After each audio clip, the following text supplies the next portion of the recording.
Welcome to the STATMed Podcast, where we teach you how to study in med school and how to pass board-style exams. Your host is Ryan Orwig, a learning specialist with more than a decade of experience working with med students and physicians. In this episode, Ryan again sits down with Dr. Jim Culhane, Assistant Dean for Student Academic Success Programs and Professor of Pharmaceutical Sciences at Notre of Maryland University School of Pharmacy. They dig into some of the factors that can make lecture-based learning in medical school so difficult and discuss some survival skills students can implement. For the students out there that are listening is that, you can't control how that person is teaching you, right? You can't control the type of material that they're giving you or how they're presenting it or the speed at which they're presenting it at. But what you can control is how you interface with that material. And that's really why I like a lot of the techniques and approaches that you teach. Hey everyone, I'm Ryan Orwig with the STATMed Learning Podcast, where we talk about studying, time management, and board-style test taking for physicians, med students, and those in related fields like veterinary medicine and pharmacy. Today, I'm back here again with my friend and fellow medical educator, Dr. James Culhane. James, go ahead and introduce yourself real quick. Hi, Ryan. How are you doing? Thanks again for having me on the podcast. I am the Assistant Dean for Student Academic Success Programs at Notre of Maryland University School of Pharmacy. I'm also a professor of pharmacology and have been in pharmacy education. I'll be celebrating my 25th anniversary next year. So quite some time in the classroom. Yeah, it's been an amazing 25 years educating a lot of really great students and helping a lot of people become pharmacists. So it's a pleasure to be on. Yeah, and you and I don't know if we've said this or not, but you and I met, it must be like almost 12. Yeah, about 11 or 12 years ago. Yes, it seems like a lot longer. Yeah, well, I started coming in up there working with, your faculty and your students, just trying to, transfer and teach, these learning and test taking strategies at that level. And then, your interest in this, you already had that interest, but it's grown so much. So, we've got a lot, we come at this from similar places, but two different directions. And today we're going to talk about just the nature of lecture-based learning in med school and pharmacy school and vet school, just the drinking from the fire hose, so much information so fast. And so many students that I talk to are just so, what should we say, bitter about the lecture-based learning experience at this level. So much, so fast, popularly called like drinking from the fire hose, what I call the speed volume. This is a big part of the speed volume density equation, where there's so much, so fast, you're accountable for all of it. So I think we want to talk about like why it's like this, and maybe some survival skills that we can think of for the students, or maybe even people who are, teaching on this side of the equation, right? Yeah, absolutely. Maybe I can provide you with some perspective from the opposite end of the classroom here, from someone who's been in front of the classroom and made many of the mistakes that we're going to be talking about today. Yeah. I think Ryan, your first question I think is a real excellent one that you asked is why. Why does this kind of stuff happen? It's a great question. And I think, from, again, my experience in medical education, I think is that what we have in medical education today, both I think from the science perspective and also your clinical instructors as well too, we have extremely intelligent, bright people who are content experts in a very specific area.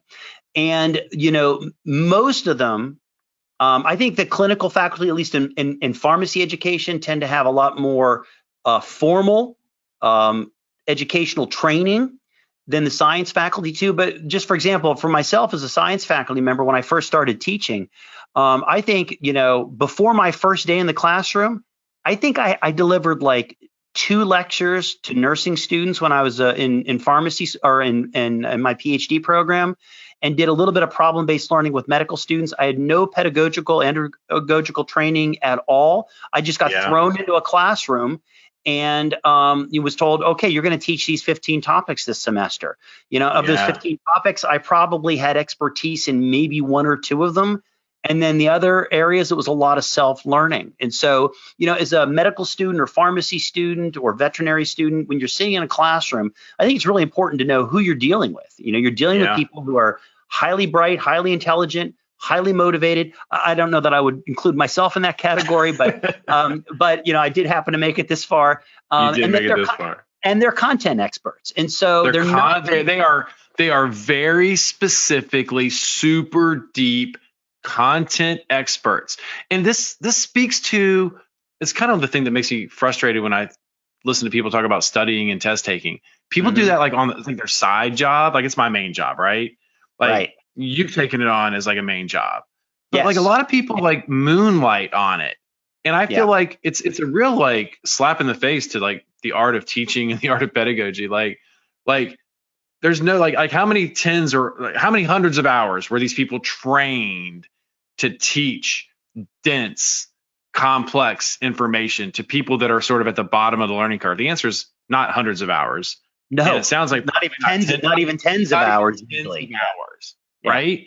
And that is a big part. I mean, this is everywhere. This is across the spectrum from all these institutions. I mean, we can't speak for all, but I mean, I work with students from pretty much any school, from like the absolute best schools in the country to mid-level to low level to schools outside of the country. And you see it everywhere, right?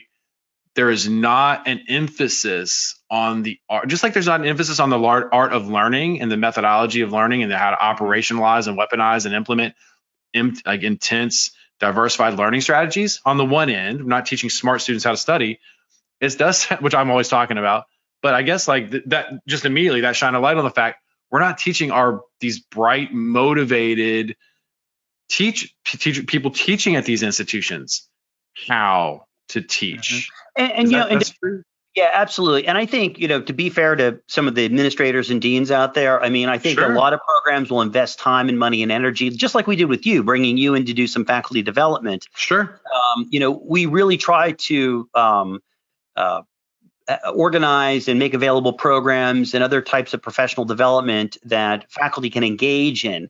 But it does take time for people to accumulate, if they're, especially if they're teaching full time, that knowledge and experience. And so I know, for example, my first 3 or 4 years of teaching, I'm certainly not proud of it for sure, but I did learn an awful lot. I learned an awful lot about my discipline. I also learned a ton about teaching by reading about it, by watching other people that had formal training in it, and really incorporating a lot of the methodologies. A lot of it was trial and error. This worked and this didn't, so I'm going to stick with this. As I've matured through my career, I've had a lot of opportunity to engage in faculty development, to read about, teaching and teaching, strategies and approaches. So I feel like I'm much more educated in this area than I was, but I know I still have tons to learn. Well, this speaks to who you are as a teacher. And I mean, I've worked with a lot of your material. You are super, super organized, right? Your content is super organized, and I'll always take super organized over anything less than that. You can always work with something that's super organized. And you've definitely made a mission to get there. And this isn't about even disparaging those who are not, Right. This is just about the state of affairs where students are dealing with all the stuff. I will add that PowerPoint has likely been a culprit in some of this unintentionally as well. Yeah, it's kind of funny. I'll mention something about that too, and I'll let you get back to the PowerPoint because I'll forget what I was going to say. But one of the things that I do here now is I am a preceptor essentially for a teaching fellowship program that's offered by Johns Hopkins University and University of Maryland. So I work with young PhD students and postdocs. Every year I have a cohort that comes through. And so I spend about 9 months with them teaching the basic foundations for instructional theory, and how to put together a class or a lecture, and how to develop an effective PowerPoint presentation, how to mentor students, advising, and all that kind of stuff. And one of the things I always tell these guys that on one of the first days is that when you get into the classroom, you are not delivering a scientific seminar. You are teaching novice learners. And I think for new science faculty, and I did it myself, you immediately default to what I refer to as seminar mode, where you try to present 80 or 90 very dense, complicated slides to a group of students that have no idea what you're talking about in a 50-minute period. So, getting them up to speed like that. And we're one of the few programs that I'm aware of in the country that actually do this for postdocs and PhD students. And I think the fault isn't with the people themselves. I think the fault is really with graduate education. And that, I know, and again, with the students that I work with, they're all at Research One institutions. Their PIs are heavily invested in getting that next grant and publishing in good journals. And that's their main focus. And I get that. But not all of your graduate students are going in that direction. And in fact, many of the students that I work with in that program that come out of those institutions tell me flat out, they have no interest in getting into that kind of rat race. They want to get into a teaching type of environment where there's a mix, kind of a healthy mix, but they know that they need training in how to teach. So that's just a commentary. That's just my soapbox on graduate education right now. And I think there needs to be more structured training in that way for grad students and postdocs who are interested in doing it. That sounds exactly like where the process is breaking down. This idea that nobody wants to go into the classroom and be like not prepared. The biggest year of my life was the first year I was in a classroom. You can study the stuff all you want, but I was like 23 years old, dumped into a classroom, like this college prep high school for kids with reading and learning disabilities and ADHD in Baltimore. And it was so exhausting. Like I remember having no life. I would come home and try to get my plan together, crash, and because it was so exhausting. Nothing can prepare you for it. Nothing can prepare you for it. I mean, being in my first few years of teaching med students learning strategies, I think you can just idle and let things go, or you can work and really build it up. Unfortunately, I had the energy and the time to do that. But this idea of the PowerPoint is a big problem, I think, because people are criticized like, oh, your PowerPoints are too long. So what are they going to take out? They're not going to take out the content.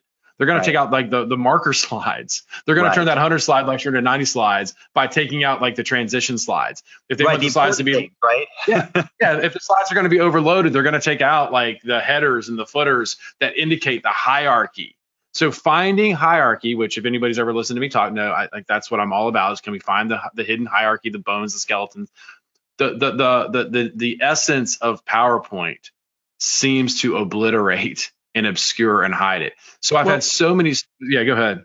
No. I was just going to say, when you take a look at PowerPoint, and again, don't quote me on this because I'm not 100% sure, but I think we've talked about this in the past. When you take a look at the history of that software, right? It wasn't developed, I don't think, with higher ed in mind. It was developed for the business world, right? Yeah, and we just adopted it, this tool, and I think abuse it and misuse it in so many ways. And I know I'm guilty of it for sure. Me too. Oh, me too. I write in PowerPoint now. I write in that thing, and it's like, well, and I'm such an expert in what I do. I've got to be careful of not skidding out and losing that superstructure, which I know I can tell you right now, like 3 or 4 of our lessons that need to be revised because that has happened. Because I keep drilling down deeper and deeper, but I'm like, wait, can the person see the superstructure of it? So PowerPoint in and of itself is a very big player in this. It's multifactorial, but it is a piece of it. So I think just the overall reliance on PowerPoint, which hides structure. So I think part of the problem is if structure is hidden, it's going to make this learning in med school and vet school and pharmacy school that much harder. I think learning has to start with the learner being able to see and find, or even better yet, seek out and find the hidden structure. Like even if somebody gives it to them, it's fine, but it's better for them if they have to seek and find it a little bit. Sure. But at the very least, analysis there's a deconstruction and analysis that goes on there. Important part of the learning process for sure. Well, and part of the desired difficulty, right? Like let me find it, and like you're doing so much more with that cognitive experience with it. Again, like a more direct route, an actual route of being active instead of just saying be more active. So yeah, I think that's a part of this lecture challenge. What are some other things that you sort of are on your list? Yeah, so I've got a couple of things here that I wanted to, examples of problems that students have, that I've seen face in the classroom, and again, I'll say that I've been guilty of some or maybe all of these. I think the Right. first one that I wanted to talk with you about is expertise blindness with instructors, okay, or Yeah. lecturers, right? So as I said at the beginning, the people that you're interfacing with as a student in the classroom, these are highly intelligent content experts who, if you look at learning and academic success as a bell-shaped curve, these are typically the people that are over to the, on the one side of the bell-shaped curve with all the successful folks. And so when they come into classroom, many times they think that their learners are exactly like them. So that students should think the way that they do, should learn as quickly as they do, and they get very frustrated very quickly when students aren't able to learn what they want them to learn or as quickly as they want them to learn it. And then, along with that frustration, it makes it very difficult for students then to interface with those instructors outside of class because they can be intimidating. And so, this is, as an academic co-chair at my institution, sometimes we'll have that issue, and I'll have to work with students and help them to, all right, how should you interface effectively with this faculty member, and so that you can learn the things that you need to learn. Along with expertise blindness, is that not also one of the culprits for the way that they build their lectures? Oh, so absolutely. in other words, when they transition from topic A to topic B, or they're on the fourth example under 3A, they don't necessarily need to, like in their minds, they might not need to delineate that in that PowerPoint slide because the transition is so obvious to them. Absolutely. But to the novice learner, it's not.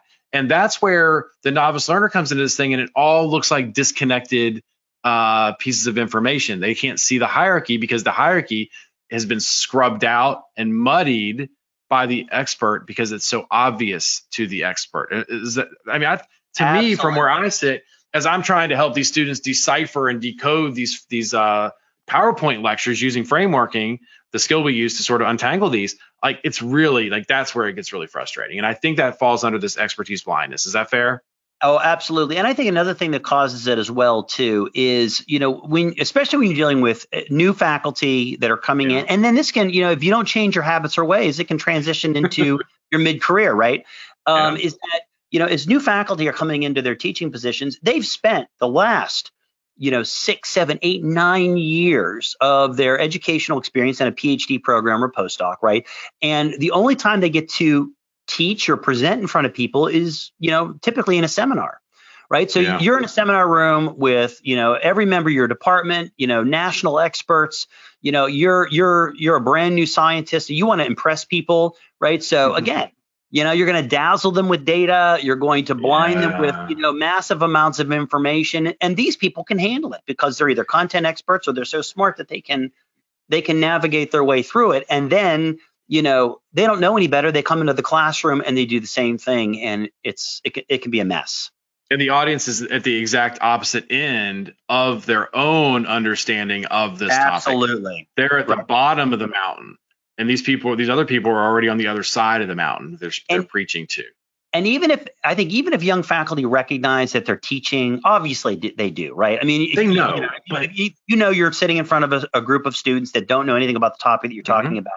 Sometimes, especially when you're early on in your career, imposter syndrome can be a real problem. Okay, that you feel like I don't deserve to be there, or holy cow, I'm in front of this class. What do I know? Especially if your students are close to your own age.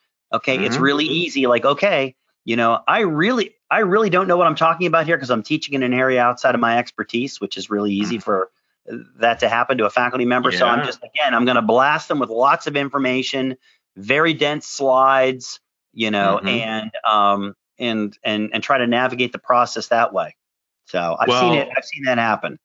And again, for somebody on the outside looking in, trying to help the struggling student get on top of these dense lectures, I think a student can handle any degree of density if we can find structure. Learning has to start at the learner's ability to seek and find and extract that structure.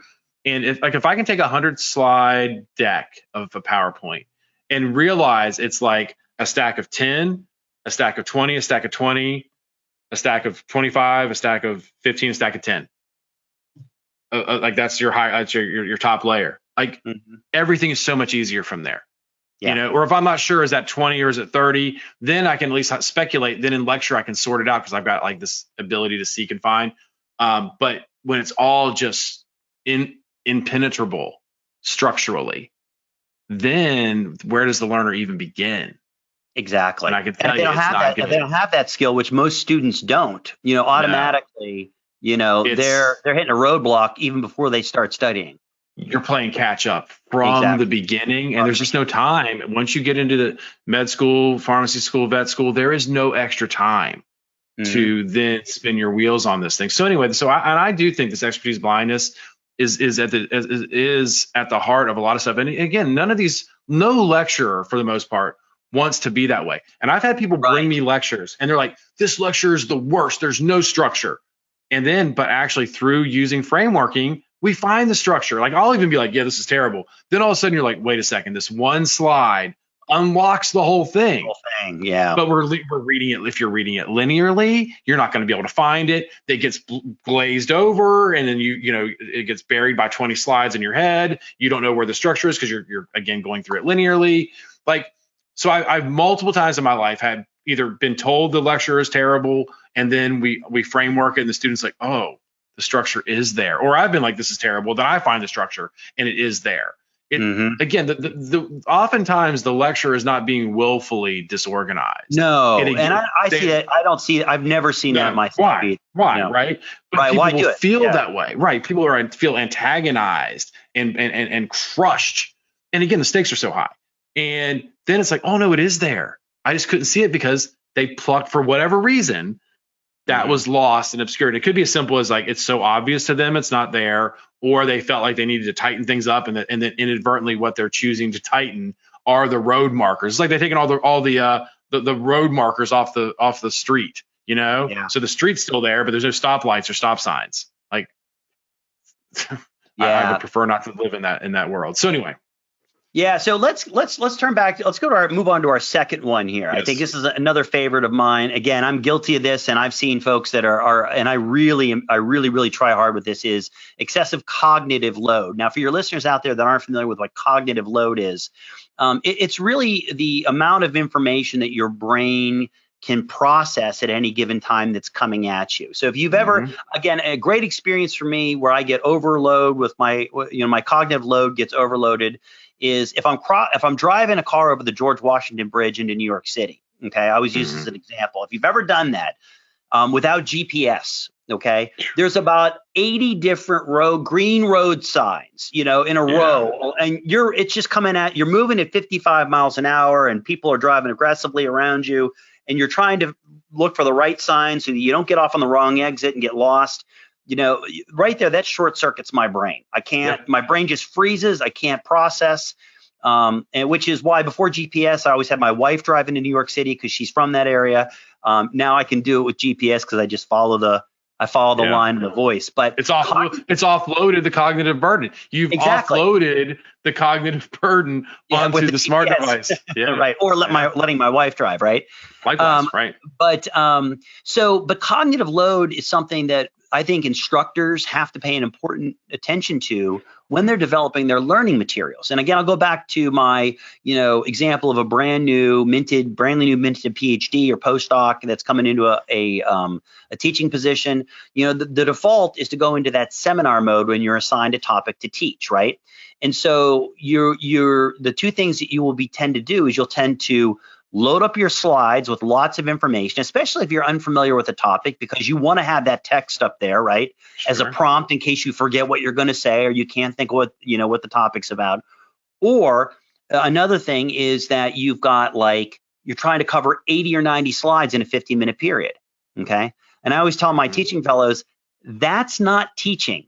That's rapid information delivery. It's not teaching. And so, I've seen slides that are so dense and packed full of information that, I don't even know where to begin, right. And, if I'm a content expert in that area, I've taught in that area and instructors using it, I'm like, where do I even go with this? Right. Yeah. Plus they've got on top of that slide, they've got 90 other that they're trying to cover in a very short period of time. And, what tends to happen with students is they just shut down. in lecture then, right? Yep. They're like, there's no way I can follow this person. There's no way I can learn all this. I'm just shutting down and I'll figure it out later. Yeah. And well, then that can happen on a given slide. That can happen on a given slide. Exactly. And then certain students will be able to then get back on board, but other students are done. They're it's done. like once they disconnect. So the metaphor is like they're on the train, they fall off the train, and all they can do is stand there in the railroad tracks, watching that train disappear in the distance. Yeah. And they're like, well, here we are. Here we are now. I've got 40 minutes left in class. I've got 20 minutes left. And for whatever reason, they can't teleport back onto the train. I think strategies can be learned to do that. But it's tough. It's tough. And again, we've got to think about that. So I guess the solution there is like, sometimes you're going to get bumped off. What you need to do is then scroll down a slide or two and wait for the train to come back around and jump back on then, and be okay with losing that, as opposed to being like, look, especially, I mean, if you're in lecture, not you're in there physically watching it. Maybe your school requires it. Maybe you're just there for whatever reason. Maybe you want to get something out of lecture. You don't have to then say, I'm just lost. Just cut it out and say, okay, I did lose that stuff. Let me get back on board now and at least carry on with it. But man, getting blasted with some of these slides is very tough. And again, maybe the instructor it's just poor design on their part. Or maybe they are not really worried about teaching. And these people probably do exist, as much as we don't want to admit it. And they're like, I'm dumping this on you and you're responsible for it. Because there are still some of those old school, like, I suffered, you suffer, we all suffer. Right, exactly. Right. I mean, look, and what I tell people I know all of this stuff in these slides, and I expect you to know it too, even though you've been a content expert in this area for 30 years, right? And these guys are just starting learning. And I think I think one of the things that you said was really, really important too for the students out there that are listening is that, you can't control how that person is teaching you, right? You can't control the type of material that they're giving you or how they're presenting it or the speed at which they're presenting it at. But what you can control is how you interface with that material. And that's really why I like a lot of the techniques and approaches that you teach, because it helps students not only prepare for that contingency before class starts, but if they happen to fall off the train by mistake, okay, which can happen to any of us, sure, the skills and methodologies allow you to get back on the train, and so that you don't lose the rest of that, material. Because what a lot of students will do is they're recording it, or their school's recording. They're like, look, I didn't get this, but I'll just listen to the lecture again later on. Well, that's crazy. Why sit through another 2-hour lecture that you don't have to, right? You're spending 4 hours learning material that, if you were experiencing it, right? Experience, right? I love that way. We're not learning, we're experiencing. We have 4 hours of experiencing, right? Content. That is not a good look. Time is the most scarce resource in life, of course, but certainly when you're in these programs, there's not enough time to do everything you want. This idea of like re-watching any lecture. I mean, strategically, sure, whatever. But like, if your strategy is like, okay, I'm gonna ride this train till I fall off, then just be stuck there and waste an hour, or hour and a half, or whatever it is, 40 minutes, and then do it again. Like that's not a good investment, right? Yeah, you don't have control over this stuff. And what I tell people, because people want to complain about their professors, and I'm like, I'll listen to it for a minute, like vent your stuff, but then you got to like roll up your sleeves and deal with it. Enough people pass that you can either figure out a way to ride it or get run over by it, because that's what's going to happen. You can say it's unfair. No. Right. You can say it's unfair. You can complain about this and that. Even if big chunks of their students fail exams, usually they're just like, well, they just, they didn't study long enough, or they didn't study hard enough, and so it's their fault. It's not my issue. Yeah, kids these days, Yeah, right, exactly. I mean, look, or the faculty, like the administration can know it's a problem, but it's not going to change for you. Right.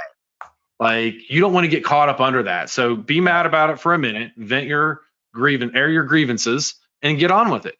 And I'm not saying that's great. Also, too, Ryan, another thing too that came to my mind that I think is really important for your listeners to hear too is that there's a lot of research out there that supports the idea that if you're one of those students that can actually make sense of a lecture that's a mess, Okay. Versus and really engage. You're actually learning more effectively than if you're a student sitting through a very well organized lecture where things are kind of laid out structurally.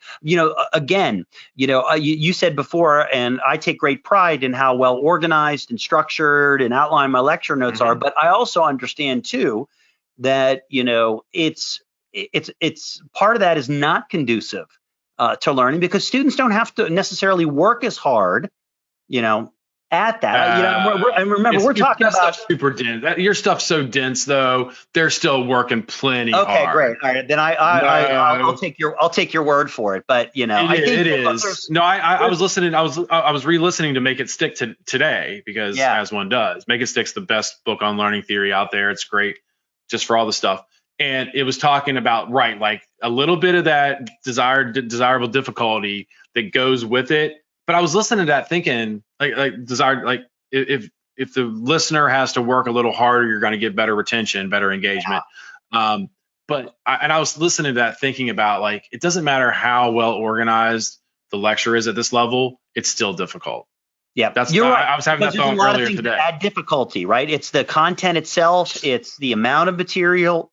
It's the speed. Yeah. Right. No, your point's well taken, and I think that.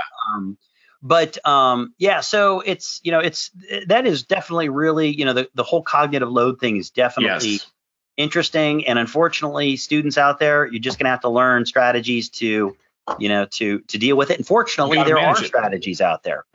It's more manageable than people think, even when it is poorly designed. You can you can work through it in various phases depending on how well organized the lecture is or how poorly organized the lecture is, and still get benefit on the other side. And then the simplest thing is, if you can only focus on one thing, focus on hierarchical superstructure, so that you come out on the other side of lecture with a sense of structure and organization and number of topics and subtopics and stuff like that. And that's counterintuitive, because you're not going to get tested on that. You're going to get tested on the things that are 4, 5, 6 layers deep. So that's where the grind is on it. But I hear you. I know. I get it. But if you start, I think learning at this level has to start with awareness of structure. Build the structure. If you come out with structure on the other side, you're going to be better off than if you've got a few armfuls of a bunch of random disconnected details. Yes. Because if you're trying to sit there and memorize, that is not going to pay off. That's a fair statement, right? Yeah, absolutely. I would agree 100%. Yeah. So my next issue with lecturing and classroom instruction is the speed of the lecture, and I think we've already touched on this a little bit. I think that for every instructor has their own personal style of teaching, right? So the way that I would teach a class or present in a class might be different, Ryan, than how you would do it, or many of my colleagues here. But I think that, if I were speaking to any instructors out there, what I usually tell my teaching fellows is, look, if you're presenting much more than 20 slides an hour, okay, you're starting to really get into that. Again, a lot of it too depends on the density of information in the slides and things like that, right? Okay.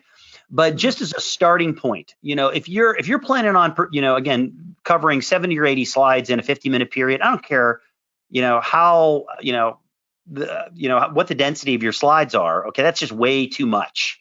Okay, your students are just going to be, overwhelmed by that. So I think the key piece here is that, being mindful of the amount of information that you're teaching, making sure that you give your learners enough time to digest information and to ask questions, to formulate questions. Sometimes as instructors, we're guilty of not giving our students a chance to just stop and think about what we just said, or giving them an opportunity to practice applying something that you just taught them in class, right? And so we're all about okay, we just got to get to the next slide, click, next slide, click, next slide. And it just seems relentless. So again, this is where I think what you talked about before, interfacing with that material in specific ways before class, pulling out the superstructure, the hierarchy, and so that you've got a sort of a basic roadmap that you can follow as you go through even a rapidly delivered dense lecture. You're going to be able to follow along, and if you fall off the train, you can get right back on, and where you're supposed to be. So speed of lecture. I mean, that's the first word in the crux of my assessment and condemnation of medical education. Speed, volume, density equation, right? Yeah. The speed is furious. And I'm sure most people, if anybody's listening to this, they're going to be like 20 slides an hour. They're going to be like 80 slides an hour. Yeah. And I'll tell you, I am known for working at a snail's pace. I am probably the slowest lecturer at our school. I know I have colleagues that I teach with, and I'm going to apologize publicly to them right now. Yeah. When they teach them, they're cringing because they know it's Jim's starting to teach now. It's going to take them a while to get through this stuff. But I really try to be mindful of the learners that I'm working with. I'm looking at body language. I'm asking them questions. Seeing where they're at in the learning process, and that'll drive me when I move forward on the next slide versus just saying, got to get through this, got to get through that. So, but I move at more of a snail's pace than some of my friends. You're an exception to the rule, I think. But also well, again, I can't speak for everybody. My sample size is going to be contaminated because people are bringing me the things that are really troubling them. I don't see the stuff that's not giving them trouble. So I don't know what my representative sample size, how that translates across the board. But I bet you most students in most schools have at least one professor, if not a few, that are just blazing through super dense material. What you're describing is empathetic teaching design. Yeah. I think you have a high level of empathy that you're projecting onto the students sitting in those seats. Mm-hmm. But you struggled some as a student, though. For somebody in your position with your PhD and all that stuff, you weren't like the typical. No. We've talked about that. Mm-hmm. I really, as an undergraduate, I really had no clue about how to, be an effective independent learner outside of class and manage my time effectively and productivity. And, and despite those setbacks, I did well enough to get into a graduate program and PhD program where I learned some very basic learning strategies, evidence-based learning strategies for one of my first-year physiology professors that transformed my learning, which is why I'm such a big fan of this today. Again, we're talking about, this is the early 90s we're talking about. So, but dark ages. But this is the dark ages. But it was enough, right? It was enough structure for me as a student to say, holy smokes, now I've got some tools. Methodology goes a long way. A little bit of methodology goes a long way. But I would think in the 90s, early 90s, we're talking like infancy of this kind of thing. But I just think it's interesting to think about, like, maybe that is a chicken or egg, whatever, the genesis of some of your empathy toward the learner. I think so. Yeah, without a doubt. I'm sure psychologists could spend years analyzing my past experiences and how that translates, into my teaching today. But we all do that. We all bring our past experiences. It's all part of. This is such a multifaceted tool that we use as we communicate with our learners. But I do think it's a high degree of empathy that you do display and that you've wrapped into your approach. But also the way you teach, you're not like, I've got to get through these 50 slides today, right? You have like a whole body of work, and you sort of progress and you've got your benchmarks you want to get to. Yeah, exactly. I know where I'm going to get to. I've designed my materials to fit in a certain time period, right? So I know by day one, I need to get through these first, 15 or 20 slides or whatever it is, right? And I know what my pace is, and I know, and so even if I'm asked to teach a new topic area, I've got a pretty good idea now what I'm capable of getting through as an instructor, and so I'll work within those confines. Yes, and that's good teaching. The other thing I always talk about is fundamentals. I think sometimes as instructors, we have this kind of Venn diagram where at the middle we have must know concepts that students absolutely have to know. When they get out of class, we have very important concepts that are kind of outside of that circle, right? And then we have interesting on the outermost circle, right? And so the must know are like those fundamental things. And so I really do try to spend a lot of my time in that must know area and, important area. But a lot of instructors will get outside of there and they'll start talking about things that are interesting to them, maybe tangential research that they're doing that's connected to the subject, but not really. And all of a sudden now, as a student, you're totally you're overwhelmed and you're lost. You're overwhelmed and lost, and you don't know. And again, it's kind of skewed your ability to plug in. I remember working with your faculty about a decade ago, trying to teach them this, like how to build structure into their lectures. And some of the ones that didn't want to do it were more into the art of. I mean, one guy, I don't remember who it was, but he's like I want to tell a story. And I'm like, oh yeah, like that's not what these students are needing. Storyteller, right? They don't need a storyteller. Like if you can make it interesting with stories, that's all fine. But it was like story versus explicitly embedded structure. He was like, oh, I'm going story. I'm like, ooh, like that narrative is not like, that's just not like, they need structure. If you can embellish it with stories and make it better, I mean, more power to you. Oh, absolutely. But I think concrete examples, like I see my clinical partners do that all the time. I think it's phenomenal. They're talking about a particular drug in class and they're like, oh yeah, and by the way, last Wednesday, I had a patient who had this exact issue, and I think it brings so much relevance when you use it appropriately. But you're right. Yep. There's a big difference in that than just, kind of meandering through a classroom. Yeah, like I'm weaving a narrative like, oh man, I don't even know what that means. So, because the framework, the lecture was unframeworkable because it was all hung on. I was like, yeah, but if you lose somebody in a narrative, like there's no getting back. There's no getting back, and there's no way to discern it. So again, everybody, it comes down to how are we approaching this stuff. But again, speed of delivery. I think if we can think about putting ourselves in the seat of that novice learner and focusing on structure is going to be better. What else? Yeah. What else you got for us? Yeah. So here's another one that I love, and this is disorganized learning materials, and this is a great segue into what you just said, right? So you have lecture notes or PowerPoint slides that don't have any apparent organization whatsoever. It just kind of meanders along. In fact, the whole class is kind of unstructured, where you don't really know what you're going to be learning from one day to the next. I had a biochemistry class like that when I was an undergraduate. I loved the professor. He was such a great guy, super nice. You could talk to him, brilliant guy.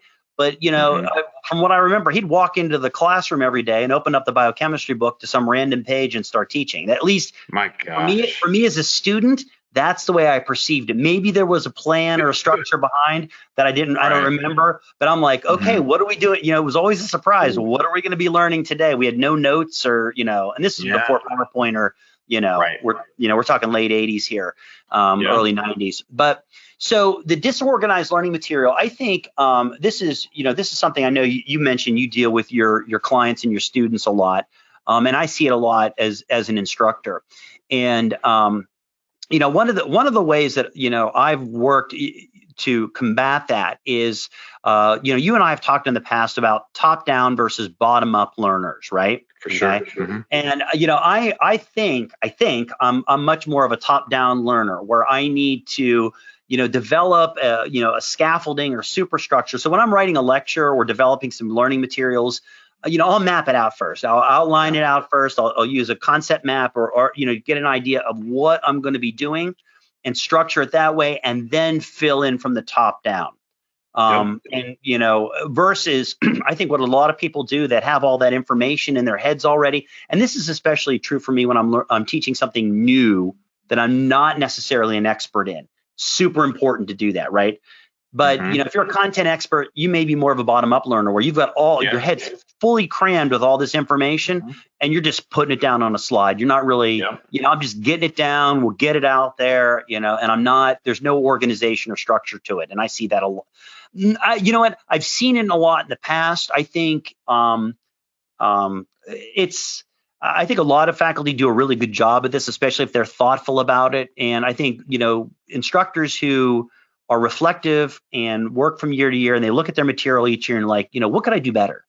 Or how did this go last year? Like when I'm lecturing, I'm taking notes about how things are going. If something didn't work, or if I'm like, boy, this was confusing to them, I'll make sure I make alterations and adjustments for next year. And I think that's how, my lecture material first started out. It was pretty disorganized, but over the years, it's evolved. So, well, I think it's interesting. I think a lot of people that do get into teaching might be more bottom up. There's certainly a strong slice of the pie is. Yep. And I think those people are going to be more likely to have fragmented, disconnected lecture material because that's how their brain works. The elves of the executive functioning section of their brain put it all together for them. So if they are bottom up learners, they see things in a bottom up way. And it's not even like it's not as straightforward as them not caring and being empathetic to the people in the chairs. Right. They don't know. They don't know that they see that those students need that structure so obviously and so explicitly. Because this is, I mean, like I said, I see this problem across the spectrum. People think it's like, oh, my school, they do like this. I'm like, no, it's like every school. I see people like this at every school. This is it's a law of nature in some sorts, because I've seen it from too many places, from too many people, too many different backgrounds, where they're coming in like this. And I do think it's probably related to, especially as you say that, the bottom up learner who sees things detail oriented, not super structurally. And those are the ones that are really hard to work with framework wise. And so what I tell my students in that situation is make your framework is more of a hypothesis, because you're just totally guessing. Right. You're like, I think maybe this is this, and I think maybe this is this. And then you go into lecture, and all you're doing is using the narrative threading of the lecturer to correct the framework and reconfigure it so that on the other side of lecture, you now have had 2 experiences with the material, and you're coming out with maybe a rudimentary framework. If it were better structured, you would have had something akin, if not better than that rudimentary framework going into lecture, and you would come out of lecture farther down the sequence of learning and encoding and connecting. But in this situation, you're coming out still better than you otherwise would, and you're at least going down the right road. Because usually what happens with that bottom-up learner instructor is that certainly by the end of the lecture, and they've narrated it and filled in the gaps, and they've physically jumped the gaps between these things and connected the information. Or you might realize these 5 slides in the middle of slides A, B, C, and D, E, F, are like you can excise them, and then it's A, B, C, D, E, F, they go together or what have you. And then you can realize it, and that's the game you're playing in lecture. Not worrying about the details, not worrying about quote unquote learning, because the students are learning that learning starts with structure. Yeah. So there are ways you got to work around the disorganized learning material. The other alternative is, I don't know, like you take the objectives. It gets ugly doing this, and this is not as necessary as people often think it is, because people want to press the eject button really early on a bad lecture or a lecture they don't like. You got to be really careful to do that, because you're going down an inefficient road. Yes. But worst comes to worst. I mean, worst, like truly eject button is like you take that to like a BRS book or like a board review book or a textbook, and you say, okay, here are the objectives. These objectives are covered in this chapter. I can then, because the science is the science. Yeah. But you got to be real careful doing that. Like, because there's just then all of a sudden you're opening up Pandora's box and it gets really dicey. But that is an option. It's an escape route that you don't want to have to take, but you can if you have to. You gotta, right. Or you could even framework like from like a BRS review book or some board review book, and just get like a broad sense of the framework. Mm-hmm. And then it might give you, it's not going to perfectly overlap, but you'll understand more. Like if I was doing like a chromosome abnormalities lecture that I was working with from one student, really messy, I could go to a review book. Remember, I know nothing about the science. Right. I could then framework that first aid, that board review chapter, or from like maybe like not just like a 4-page or maybe like a 12-page chapter on it. So it's still not down in the weeds, but still not sort of a mid-level view. And if I framework that, it would bring rhyme and reason and structure to the things that this disorganized professor is teaching. Now, I'm just using it as a framework. I'm not getting down into the details. And then I'm going to use the information from the lecture, because that person's, I'm assuming, writing the test questions. Mm-hmm. So I don't want to get too far. Now, again, I think there's a million caveats with this, so tread carefully. But that is a way to plug in and find ways around disorganized learning materials. Is that fair? Yeah, absolutely. Yeah. I think so. Definitely. I think the last thing the last item I have are instructors who are teaching in areas that they're not content experts in, which happens a lot, especially it's mid-sized to smaller institutions where you might have a limited number of faculty. I know for me, okay, I was trained as a cardiovascular pharmacologist. In my particular area was hypertension. My sub area was a specific adrenergic receptor that's involved in vascular function and the signaling pathway. So really minutiae stuff, right? So when I was a first year faculty member, again, coming in with this very specific area of training out of my PhD, I was certainly assigned to teach cardiovascular diseases because my PhD was in cardiovascular pharmacology, but I was teaching things like arrhythmias and heart failure and anticoagulation that, frankly, I knew very little about other than what I learned in like my medical pharmacology course that I had for one semester with the medical students. And so there was a lot of self-learning, even within my discipline area, even teaching in hypertension, right, which is what my area of research was in. Okay. I knew a small fragment of what I was teaching in, because I was using, a specific type of drug in my research. It's only used in, calcium channel blockers, which are used, certainly as first line agents for treatment of hypertension. But there are a lot of other drugs that I frankly wasn't very familiar with. So I'm learning an awful lot. And I think that can be a double-edged sword for students, right? And again, I am guilty of both things here. I'm just going to say it right up front.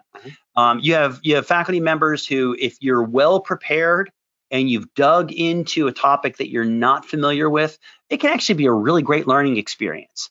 Because, I'm looking at the subject area as a non-content expert. So I'm able to, in a lot of ways, if I'm teaching something like that, I'm able to eliminate a lot of the excess stuff, the baggage that a content expert may be not so ready to let go of, right? Okay. Or it might, because of the expertise, blindness almost, right? Yeah, exactly. It can be a way to work around that. So, I've taught, and I've taught with a lot of faculty members, especially clinical faculty members who are teaching in areas that are outside of their practice areas. And I know sometimes they're very nervous about doing it because like, wow, I don't really practice in this area. Or I don't deal with this disease state. But as long as they've done their homework and they're well prepared, they do a really bang up job. And I think the students get a lot out of it because it really, I think it forces elimination of a lot of detail and complexity that maybe students don't really need. On the flip side, okay, if let's say you're asked to teach, and again, my first semester teaching, I must have been assigned 20 lectures to do. Okay, 22 hour, so it was like 40, 50 hours of lecturing. All right. And it takes, especially when you're a beginner, I remember taking anywhere from 10 to 20 hours to put together materials for a topic that I was teaching in. Now, 10 hours on the side where I was familiar with the information, maybe more on the 10-hour side. 20 hours in an area because I had to read, I had to learn, I had to talk to the people I was teaching with to make sure my information was congruent and connected with what they were doing. So, were there moments where I fell short with that? Absolutely. And as an instructor, I feel awful because I know I'm not doing the subject material justice, and I know the students are lost. So, apologizing to all past students out there that I did that too. Well, but I think it shines such a powerful light for the people like where I sit or where our students sit. Yeah. Looking behind the curtain at what's happening on the other side of things. Yep. And that probably ties into also, even if you're an expert, but you aren't really trained in pedagogy and teaching, all the entanglements and the time that goes into that. And maybe it's like you did a really good job on lectures 1, 2, and 5. Right. But 3 and 4 got short shrift and cut some corners. Like, these things happen. And how much time is there to reflect and adjust and all that stuff? So I think it's all it's insightful for me. As I'm sure it'd be insightful for my students to think about. Yeah, like a situation that happened to me probably 7 or 8 years into my career. I had one of my colleagues in my department, unfortunately, 1 year had a heart attack and was hospitalized for months afterwards. And again, it was sudden, it was unexpected. The next day, my department chair comes into my office and says, "Guess what, Jim? You're teaching, medical physiology or, physiology for the rest of the semester, anatomy and physiology." And this was like September, October. and probably through the next semester as well too.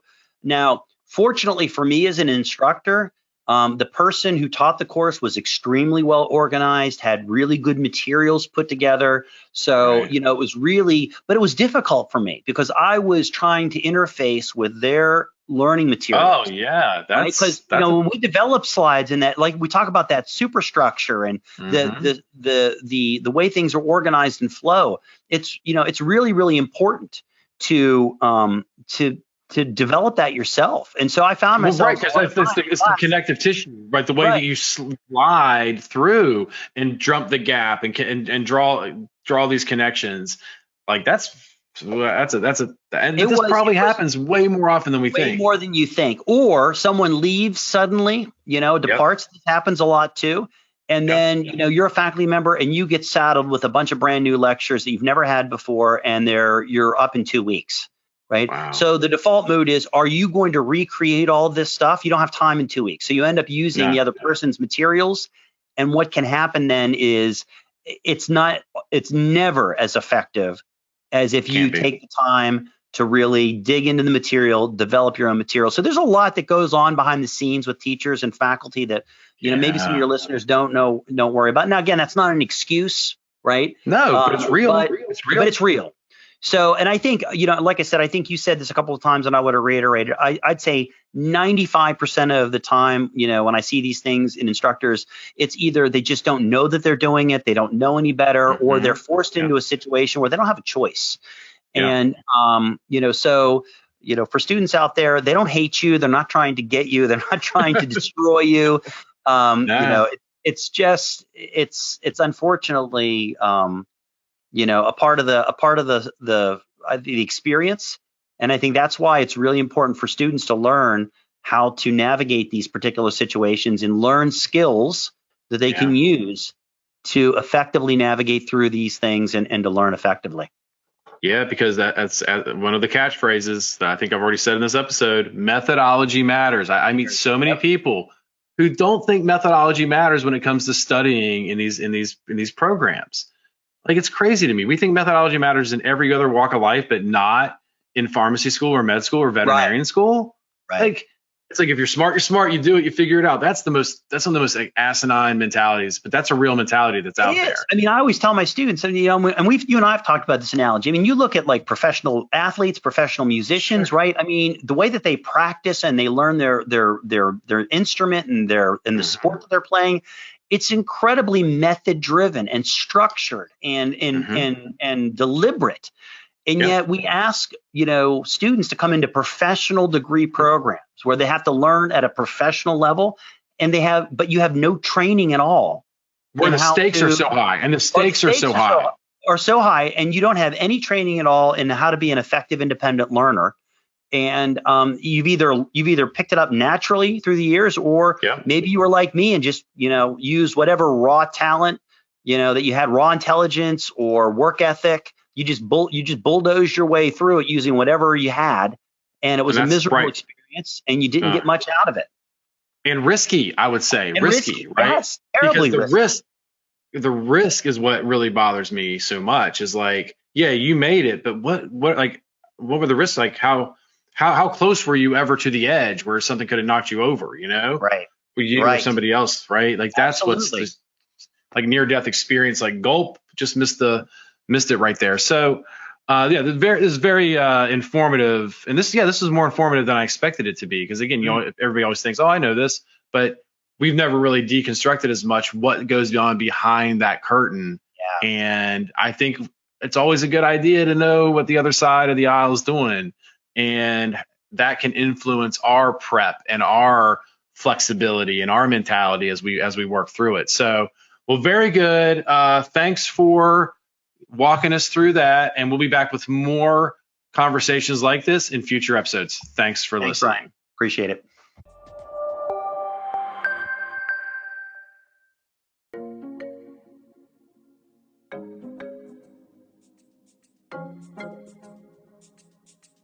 Thanks for tuning in to the STATMed Podcast. If you like the show, we hope you'll subscribe. You can find more test-taking and studying strategies specifically developed for med students and physicians over at our blog, STATMedlearning.com. Thanks for listening.